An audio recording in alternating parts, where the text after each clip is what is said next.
ಹರೇ ಶ್ರೀನಿವಾಸ. ವ್ಯಾಪ್ತಿ ಸಂಧಿ ಪದ್ಯ 8.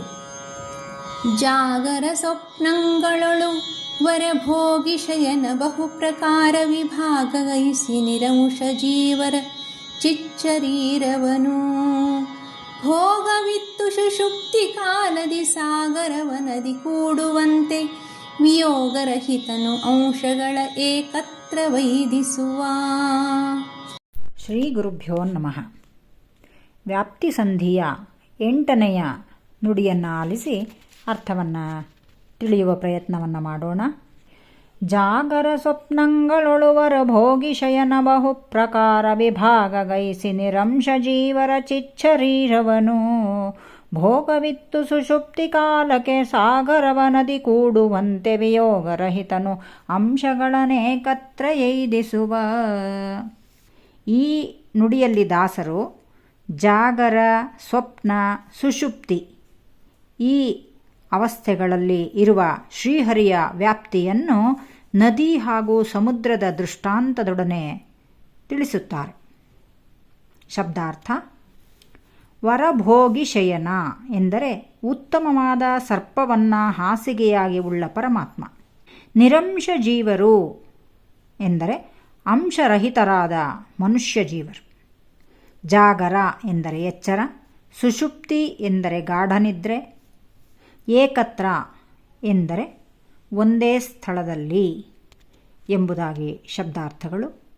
ತಾತ್ಪರ್ಯ: ಸರ್ವೇಂದ್ರಿಯಾಣಾಂ ಉಪರಮ ಏವ ಸುಷುಪ್ತಿ ಎಂಬ ಪ್ರಮಾಣದಂತೆ ಜಾಗರ ಮತ್ತು ಸ್ವಪ್ನಗಳಲ್ಲಿ ಅಂಶವಿಲ್ಲದ ಜೀವರ ಕಾಂತಿರೂಪವನ್ನು, ಸ್ಥೂಲ ಶರೀರವನ್ನು ಸರ್ವಕಾಲದಲ್ಲಿಯೂ ವಿಭಾಗವನ್ನು ಮಾಡಿ ಸ್ವರೂಪ ದೇಹಕ್ಕೆ ಭೋಗಗಳನ್ನು ನೀಡಿ ತದನಂತರ ಸುಷುಪ್ತಿ ಕಾಲದಲ್ಲಿ ಮೇಘಗಳು ಸಮುದ್ರೋದಕವನ್ನು ಪಾನ ಮಾಡಿ ಮಳೆಗರೆದು ನದಿಯ ಮುಖಾಂತರವಾಗಿ ಸಮುದ್ರವನ್ನು ಸೇರಿಸುವಂತೆ ಶ್ರೀಹರಿಯು ತನ್ನ ಅಚಿಂತ್ಯದ್ಭುತ ಶಕ್ತಿಯಿಂದ ಆಯಾ ಜೀವರ ಅಂಶಗಳನ್ನು ಅಲ್ಲಲ್ಲಿಯೇ ಸೇರಿಸಿಬಿಡುತ್ತಾನೆ ಎಂಬುದಾಗಿ ಭಗವಂತನ ಕಾರ್ಯವೈಖರಿಯನ್ನು ಇಲ್ಲಿ ಬಣ್ಣಿಸಿದ್ದಾರೆ ದಾಸರು.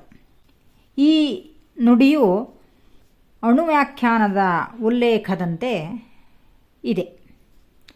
ಅಚ್ಛೇದ್ಯಸ್ಯಾಪಿ ಜೀವಸ್ಯ ವಿಭಾಗಂ ಬಹುಧಾ ಹರಿಹಿ ಎಂಬ ವ್ಯಾಖ್ಯಾನದಂತೆ ಇಲ್ಲಿ ಜೀವರು ಎಂದರೆ 2 ಬಗೆ: ಸಾಂಶರು, ನಿರಂಶರು.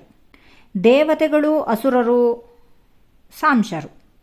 ಈ ಸಾಂಶರು ಎಂದರೆ ಒಂದಂಶದಿಂದ ಸ್ಥೂಲದೇಹದಿಂದ ತಮ್ಮ ಲೋಕದಲ್ಲಿಯೇ ವಾಸ ಮಾಡುವುದಲ್ಲದೆ ತತ್ವಾಭಿಮಾನಿಗಳಾಗಿ ಸೂಕ್ಷ್ಮ ರೂಪಗಳಿಂದ ಎಲ್ಲರ ದೇಹದಲ್ಲಿಯೂ ಪ್ರತ್ಯೇಕವಾಗಿ ವಾಸ ಮಾಡುವುದು, ಅಥವಾ ಒಂದು ರೂಪದಿಂದ ತಮ್ಮ ಲೋಕದಲ್ಲಿದ್ದು ಒಂದಂಶದಿಂದ ಭೂಮಿಯಲ್ಲಿ ಜನಿಸುವುದು.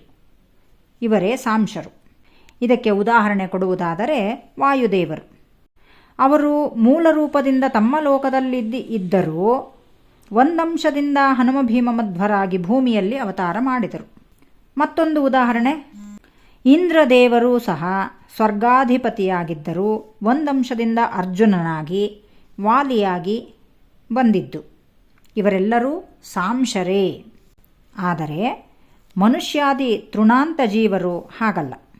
ಅವರಿಗೆ ಸರ್ವಾಂಗ ಪರಿಪೂರ್ಣವಾದ ಒಂದೇ ಚಿನ್ಮಯ ಶರೀರವಿದ್ದು ಅದೂ ಸಹ ಪರಮಾಣುವಿಗಿಂತಲೂ ಸೂಕ್ಷ್ಮವಾಗಿ ಇರುತ್ತದೆ.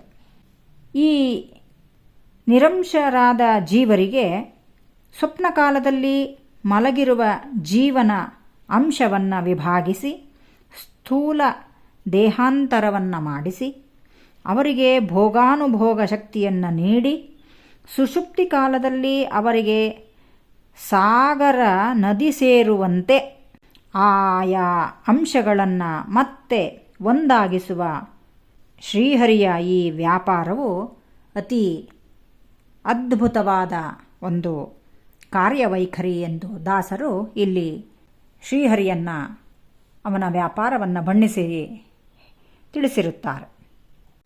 ಶ್ರೀಕೃಷ್ಣಾರ್ಪಣಮಸ್ತು.